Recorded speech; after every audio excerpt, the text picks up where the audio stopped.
Hello friends, welcome back to let's clear. आपको पता है ईवीएस की यहाँ पे नोट्स की क्लासेस डेली चल रही हैं, क्वेश्चंस की क्लासेस भी चलेंगे, लेकिन नोट्स काफ़ी इंपॉर्टेंट है क्योंकि नोट्स जो है यहाँ पे वन लाइनर मैंने बना रखा है। और जो 2011 से लेके मैंने आपको बताया था 2011 से लेके 2022 तक जो भी क्वेश्चंस आए हैं प्लस एनसीईआरटी के क्वेश्चंस को यहाँ पे मर्ज करके चीज़ें बनाई गई हैं।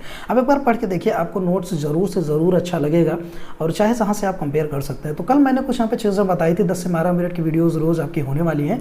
तो यहाँ पे देखिए, ये आपके उल्का पिंड वाला सवाल मैंने क्लियर किया था, भोजन से चीज़ें, कालिक वाला सवाल काफ़ी इंपॉर्टेंट था, इसको मैंने किया था। ठीक है, फिर कुछ और क्वेश्चंस किए थे। साथ ही साथ यहाँ पे जो रक्त समूह है कि अगर फादर का क्या रक्त है, मदर का क्या रक्त है, तो बच्चे का क्या रक्त होगा, ये भी मैंने यहाँ पे टेबल के अनुसार आपको समझाया था। ये थी टेबल पूरी। ठीक है, आज चलिए आज कुछ यहाँ पे कुछ हम लोग कुछ अलग पढ़ने वाले डिजीज से रिलेटेड क्वेश्चंस पढ़ेंगे यहाँ पे। ठीक है, कुछ आंदोलन पढ़ेंगे, तो आप लोग ध्यान से वीडियो को देखिएगा।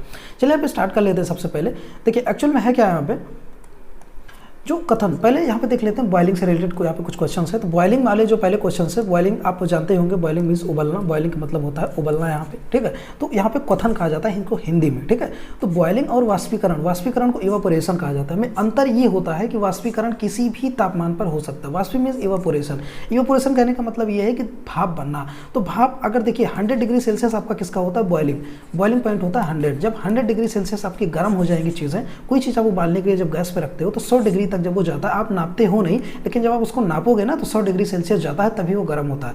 अब देखिए, जब 100 जाने पे गर्म होता है तो ये सिर्फ बॉइलिंग का केस हो गया। इसका मतलब ये है कि बॉइलिंग अगर आप इससे कम 80 में 90 में करोगे तो गर्म बॉयल नहीं होगी चीज़ें। तो कहने का मतलब ये है कि बॉयल के केस में फेल हो जा रहा है। मीन्स क्वथन में जो है उबलना नहीं हो सकता है, मतलब पॉसिबल नहीं है 100 के नीचे। लेकिन वाष्पीकरण की बात करें, अगर 50 डिग्री भी है, थोड़ा थोड़ा पानी गर्म है तो हल्का हल्का भाप निकलने लगता है, आपने देखा होगा। तो वाष्पीकरण संभव है लेकिन बॉइलिंग संभव नहीं है। आई होप आप समझ गए होंगे। देखिए, वाष्पीकरण तरल के क्वथन, बॉइलिंग पॉइंट के नीचे तरल के वाष्प के रूपांतरण है। कहने का मतलब ये है conversion of liquid into vapour. जब कोई लिक्विड है, कोई पानी है, अगर हम बात करें पानी, और जब वाष्प में वो बदलता है, वाष्प में जब वो बदलता है तो बॉइलिंग पॉइंट के नीचे जो है वो बदलता है और बदल भी सकता है। जैसा कि केस मैंने ऊपर डिस्कस किया कि बॉइलिंग पॉइंट तो 100 के ऊपर ही होगी, चीज़ें उबलेंगी, लेकिन उससे नीचे वाष्पीकरण हो सकता है। ठीक है, देखिए यहाँ पे नोट्स प्रोवाइड कराएंगे, आप प्रिंट करके नोट्स को पढ़ भी सकते हो, तो इसमें टेंशन लेने की बात नहीं है। अभी सिर्फ 50% नोट्स तैयार हुए हैं, तो नोट्स काफ़ी मैं अकेले ही कर रहा हूँ सारी चीज़ें, तो थोड़ा सा टाइम भी लगता है, क्लासेस भी लेनी होती हैं और नोट्स भी तैयार करना होता है। देखिए इंपॉर्टेंट पॉइंट्स को अब चूज़ करके यहाँ पे नोट्स बनाया जा रहा है, तो थोड़ा सा समय लग जाएगा, तो आप लोग थोड़ा वेट करिए। नोट्स काफ़ी अच्छे से मिलेगा और इसको प्रिंट भी करवाए जाएंगे, फ्री में रहेगा, कोई सिक्योरिटी वगैरह मैं नहीं लगाने वाला हूँ इस पर। ठीक है, देखिए चलिए यहाँ पे दूसरा यहाँ पे देख लेते हैं। उबलने की प्रक्रिया यहाँ पे समझ लिए। उबलने की वह प्रक्रिया है जिसमें एक तरल को उसके क्वथनांक मीन बॉइलिंग पॉइंट तक गर्म करने पर उसमें वाष्प में परिवर्तित हो जाता है। तो बॉइलिंग पॉइंट अगर पूछा जाए, कोई भी अगर कहीं भी क्वेश्चन आपको देखने को मिलता है बॉइलिंग पॉइंट का, तो 100 डिग्री सेल्सियस हो जाएगा। ये चीज़ आपको समझ के रखना है। ठीक है, तो बॉइलिंग पॉइंट का केस 100 डिग्री सेल्सियस हो जाएगा। ये चीज़ आप लोग ध्यान में रखिएगा हमेशा। ठीक है ना। देखिए अब यहाँ पे काफ़ी इंपॉर्टेंट चीज़ ये है कि यहाँ से क्वेश्चन जो है ना डायरेक्ट आपके बनते हैं, तो क्वेश्चंस को ध्यान से आपको देखना है। ये जो अनाज वाले क्वेश्चंस होते हैं, इसमें 2 प्रक्रियाएं होती हैं। सबसे पहली प्रक्रिया ये है कि एक अनाज को भूसे से अलग करने के लिए क्या चीज़ किया जाता है, डायरेक्ट क्वेश्चंस बनते हैं। तो इसमें विनोइंग कोई हिंदी नाम नहीं है, इसी को आपको याद करना पड़ेगा। तो विनोइंग एक प्रक्रिया है जिसके द्वारा किसी अनाज को भूसे से अलग किया जाता है, एक पॉइंट। दूसरा है थ्रेसिंग से क्या किया जाता है। थ्रेसिंग से जब अनाज को काटते हैं तो थ्रेसिंग से क्या होता है, बीज प्लस उसमें कुछ हस्क होते हैं जिसमें भूसा कहा जाता है। तो बीज प्लस हस्क अलग हो जाते हैं और कुछ भूसे, मतलब कण, कहने का मतलब ये है कण की बात कर लेते हैं। जो हस्क होता है मीन्स भूसा होता है, वो अलग हो जाता है। देखिए भूसा सामने से यहाँ से निकलता रहता है, फोटो में आप देख सकते हैं। ठीक है, तो बीज आपके यहाँ पे अलग हो जाते हैं। ठीक है, तो यहाँ पे देख सकते हैं थ्रेसिंग एक ऐसी प्रक्रिया है जिसमें अनाज के खाने योग्य भाग को उसके पुआल से ढीला कर दिया जाता है जिसमें वह जुड़ा होता है, या कटाई के बाद अनाज की तैयारी में भी शामिल एक कदम या अनाज के खलिहान को दूर नहीं कर सकता है। ठीक है, तो यहाँ पे कण को करने के लिए क्या किया जाता है, यहाँ पे विनोइंग का एक तरीका अपनाया जाता है। ये विनोइंग का तरीका आप देख सकते हैं। जो कण होते हैं बीज में मिले होते हैं और कुछ हस्क भी मिल जाते हैं, ऐसा नहीं सारे हस्क उड़ जाते हैं, कुछ हस्क रह जाते हैं, तो उसके लिए विनोइंग की प्रक्रिया किया जाता है, जिसको सूप कहते हैं हिंदी में। सूप से यहाँ पे किया जाता है, पंखे से भी यहाँ पे विनोइंग किया जाता है। तो कहने का मतलब ये है कि जो सीड्स है, आपके जो एक्चुअल सीड्स है वो नीचे आ जाते हैं, क्योंकि इसकी डेंसिटी ज़्यादा होती है। जिसकी डेंसिटी ज़्यादा होती है उस ग्रेविटी के द्वारा खिंचती है, जैसे कि मैंने ऊपर बताया था भी आपको। और जिसकी डेंसिटी कम होती है, हस्क होती है, वो यहाँ पे उड़ जाता है, क्योंकि हवा का वेग ज़्यादा होता है। कहने का मतलब ये है। ठीक है, यहाँ पे 2 प्रक्रिया है, एक थ्रेसिंग है, एक विनोविंग है। विनोविंग क्या है, जब भूसे को अनाज से आप अलग कर देते हो।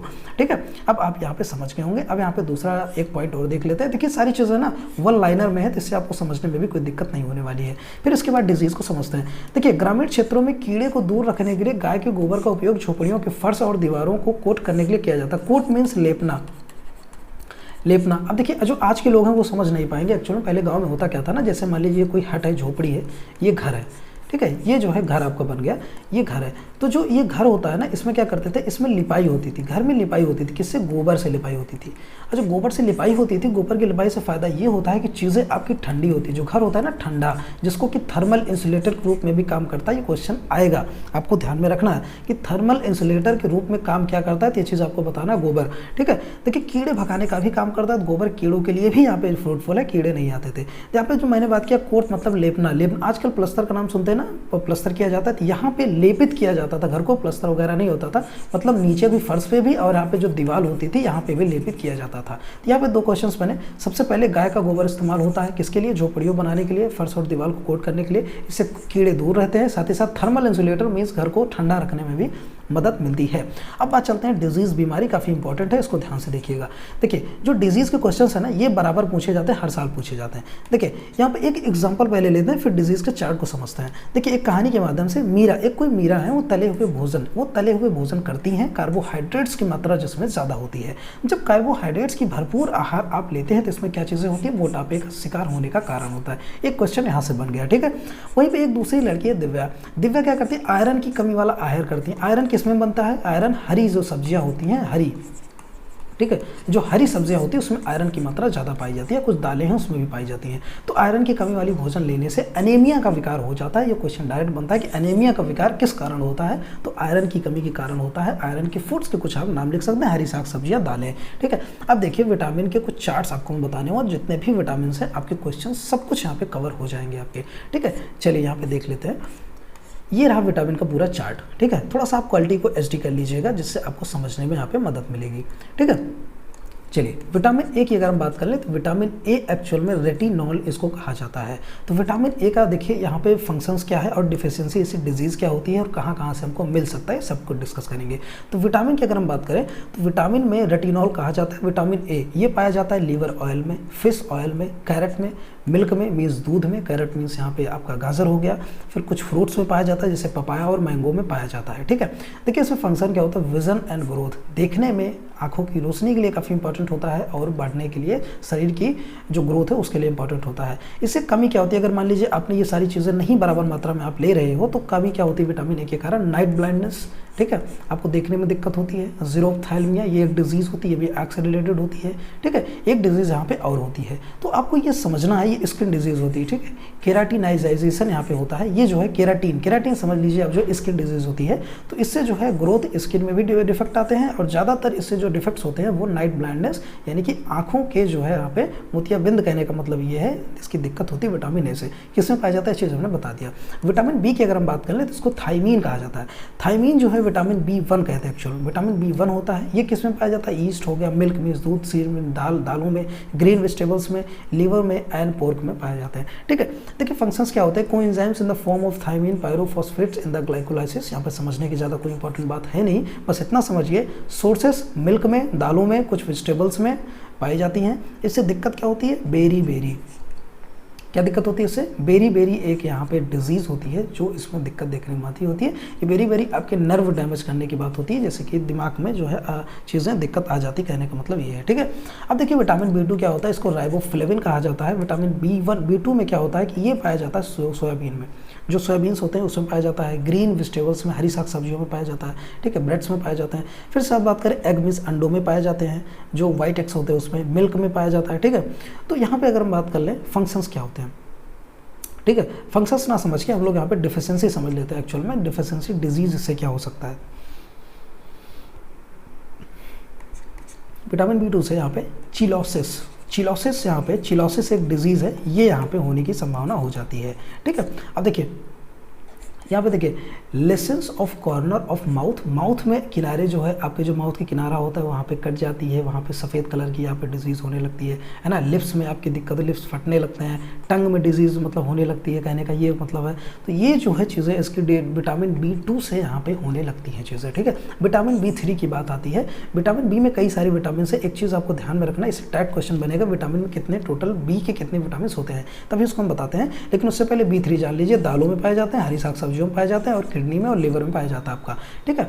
इसमें देखिए बात कर ले अगर हम, तो यहाँ पे आपका पेलिग्रा यहाँ पे आपकी ये स्किन से एक डिजीज़ होती है, स्किन डिजीज़ होती है, इससे दिक्कत पाई जाती है विटामिन B3 से। ठीक है, विटामिन B5 की बात करें यहाँ पे तो विटामिन B5 जो है आपकी ग्रोथ में, जो आपकी ग्रोथ है उसमें दिक्कत आ जाती है, चाहे भी शरीर की कोई भी पार्ट की ग्रोथ हो। ठीक है, ये किस में पाया जाता है? इसमें मशरूम आप खा सकते हो, एवोकाडो खा सकते हो, एग है, सनफ्लावर का ऑयल है, मीन सूरजमुखी का जो तेल होता है वो भी खा सकते हो। ठीक है, तो ये सारी चीज़ों में सोर्सेस ये हैं मिलने की, डिजीजेस ये थी। ठीक है, अब बात कर लेते हैं विटामिन B6 जिसको पायरिडॉक्सिन कहा जाता है। ये पाया जाता है मीट्स में, जो लाल मांस होते हैं, सीरियल्स दालों में, दूध में, कुछ ग्रेन्स में और कुछ अंडों में। ठीक है, कन्वल्सन्स एक डिजीज़ होती है, इसमें विटामिन B6 देखने को आपको मिल जाता है। ठीक है, ये जो है विटामिन बी के कुछ यहाँ पे स्रोत थे। अभी भी कुछ यहाँ पे विटामिन की चीज़ें निकल के आ रही है, वो चीज़ मैं आपको बता देता हूँ। ठीक है, देखिए विटामिन, अगर हम बी की बात कर ले, टोटल विटामिन में कितने होते हैं? B1, B2, B3, B5, मतलब 1, 2, 3, 4, 5, यहाँ पे 6, 7, 8, 7 के बाद 9। ठीक है, यहाँ पे टोटल जब आपसे पूछा जाए कि विटामिन बी में कितने टाइप्स के विटामिन बी होते हैं, तो विटामिन बी में आपके टोटल निकल के आएंगे 10। यहाँ पे 9 है, लेकिन एक विटामिन B12 होता है, इसमें ब्लड क्लॉटिंग होती है ना। इसमें क्या होती है? इसमें ब्लड क्लॉटिंग होती है, तो ये चीज़ जो धक्का लगता है, खून का जम जाना, ये विटामिन B12 में होता है। ठीक है, तो यहाँ तक मैंने समझा। B6 तक, B7 में जो लीवर, किडनी, मिल्क और वेजिटेबल्स में पाई जाती है, ग्रेन्स में पाई जाती है। ठीक है, इससे क्या होता है? विटामिन B7 की कमी से, जिसको बायोटिन कहा जाता है, हेयर में हेयर लॉस होने लगता है। ठीक है, मसल पेन, मतलब जो मांस है उसमें, मांसपेशियों में दर्द, मतलब दर्द होता है, डिप्रेशंस होते हैं, ये सारे इसके डिजीज़ के सिम्टम्स हैं। B9 की बात करें, इसको फॉलिक एसिड जिसको कहते हैं, इसमें एग में, मीट में, जो बीट रूट है उसमें, लीफी वेजिटेबल्स में, पत्तों वाली सब्जियों में, सीरियल दाल है, इन सारी चीज़ों में पाया जाता है। ठीक है, तो इसके क्या होता है? मेगालोब्लास्टिक एनीमिया देखने को मिलता है। इससे जो है फोलिक एसिड कहने का मतलब विटामिन B9 से विटामिन B12 मैंने बता दिया। फिर आयरन की कमी से भी मैंने ऊपर बताया था, यहाँ पे एनीमिया होने की जो है शंकाएं रहती है। ठीक है, कार्बोहाइड्रेट से ऊपर बताया था। तो ये सारे क्वेश्चंस आपके विटामिन से रिलेटेड हो गए। कुछ चीज़ें भी विटामिन में और थोड़े से पॉइंट्स बच रहे हैं, इसको डिस्कस कर लेते हैं, फिर जो है आगे चलेंगे हम लोग। देखिए विटामिन की कमी के कारण क्या चीज़ें होती हैं। देखिए विटामिन कमी से होने वाले रोगों को रोकने के लिए कम मात्रा में विटामिन की आवश्यकता होती है। अब देखिए ज़्यादा मात्रा में नहीं, अगर आप रोजाना विटामिन का इंटेक करते हो तो काफ़ी इंपॉर्टेंट चीज़ हो जाती है। विटामिन का अर्थ है जीवन के लिए महत्वपूर्ण स्रोत। ठीक है, जीवन के लिए महत्वपूर्ण स्रोत। दूसरा चीज़ है विटामिन एक कार्बनिक गैर पदार्थ है, गैर प्रोटीन पदार्थ है। ठीक है, तो यहाँ पे देखिए विटामिन हमारे शरीर के स्वस्थ कामकाज के लिए आवश्यक यौगिक है। ये पेडागॉजी में क्वेश्चन आते हैं। हमें बढ़ने में मदद करने के लिए, इसके मतलब बढ़ने में मदद करता है, चाहे शरीर की ग्रोथ हो या कोई फिजिकल फिटनेस हो। सही ढंग से देखने के लिए, साथ ही साथ आंखों की जो रोशनी है, देख मैंने कई सारी डिफिशियंसीज बताई, उसको ठीक करने के लिए, साथ ही साथ जो रोग हैं उसको लड़ने में मदद करने के लिए विटामिन काफ़ी आवश्यक होती हैं। ठीक है, सामान्य देखा अगर बात करें उपाचयी क्रिया के लिए जीव को इसकी आवश्यकता होती है, लेकिन उस जीव द्वारा पर्याप्त मात्रा में इसे संश्लेषित नहीं किया जा सकता है। कमी से होने वाले रोगों को रोकने के लिए भी इसमें कम मात्रा की आवश्यकता होती है। जिस व्यक्ति में रक्त की अगर हम बात करें, जो रक्त हीमोग्लोबिन की अगर बात करें, तो अगर हीमोग्लोबिन की कमी है आपके अंदर, तो यहाँ पे क्या होते हैं, आंवला आप खा सकते हो। ठीक है, आंवला खा सकते हो, हरी पत्तेदार सब्जियां खा सकते हो, गुड़ का सेवन कर सकते हैं। तो हीमोग्लोबिन की जो कमी है, मतलब खून की कमी है, इससे जो है आपकी ठीक हो जाएगी। ठीक है, इसमें ज़्यादा पाई जाती है हरी पत्तेदार सब्जियां में, गुड़ के सेवन से। देखिए गुड़ के साथ अगर आंवला लेते हैं हीमोग्लोबिन के लिए, तो एक बेहतरीन बूस्टर है, या लाल रक्त कोशिकाओं के उत्पादन को भी बढ़ाता है। तो यहाँ पे जो है टोटल आप विटामिन को मैंने समझा अच्छे से क्या चीज़ विटामिन है। अब कल यहाँ पे हम समझने वाले हैं चिपको आंदोलन। ठीक है, अब चिपको आंदोलन को कल समझेंगे, पूरी डिटेल में यहाँ पे देखने वाले चिपको आंदोलन। फिर उसके बाद NCF 2005 को समझने वाले हैं, एक्चुअल में NCF 2005 में है क्या चीज़ें। ठीक है, तो वीडियो में आप लोग रोजाना वीडियो ऐसे देखते रहिए, और रोजाना आपको जो है वीडियोस मिलती रहेंगी इसी चैनल के माध्यम से। EVS के नोट्स बन रहे हैं, जैसे ही आपके नोट्स बन जाते हैं मैं आपको प्रोवाइड करा दूंगा टेलीग्राम में, आप उसको प्रिंट करा के भी पढ़ सकते हो। सारी चीज़ें काफ़ी डिटेल में हैं। ठीक है, वीडियो को शेयर कर दीजिएगा, अगर अच्छी लगी हो लाइक कर दीजिएगा। Thanks for watching, have a nice day.